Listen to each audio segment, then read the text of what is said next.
ಯಾಕೆ ಎತ್ಕೊಂಬಂದು ಕೊಡ್ತೀನಿ ಬಿಡಿ ನಾನು. ಹಾಂ ಏನಾರು ಬೇಕಾ? ಎಷ್ಟು ಅಣ್ಣ? ತೊಳಿ ಕೊಟ್ಟು ಅಜ್ಜಿ ಊಟ ಮಾಡಿ ಈಸ್ಕೊಟ್ಟಿದ್ದೀನಿ. ಹಾಂ ಇಟ್ಕೊಳ್ಳಿ, ಹುಷಾರು ಆಯಿತಾ? ಹಾಂ ನನ್ನ ಕೈಲಾದಷ್ಟು ನಾನು ಈ ಕಡೆ ಬಂದರೆ ತಂದ್ಕೊಡ್ತೀನಿ. ತೊಳಿ ಇಟ್ಕೊಳ್ಳಿ. ಹಾಂ ನಾನು ಇಲ್ಲೇ ಬೆಂಗಳೂರು. ಹಾಂ ಹಾಂ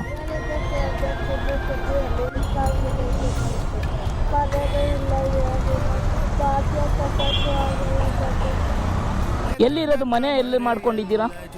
ರಾಮನಗರದಲ್ಲಿ ಮನೆ ಮಾಡ್ಕೊಂಡಿದ್ದೀರಾ?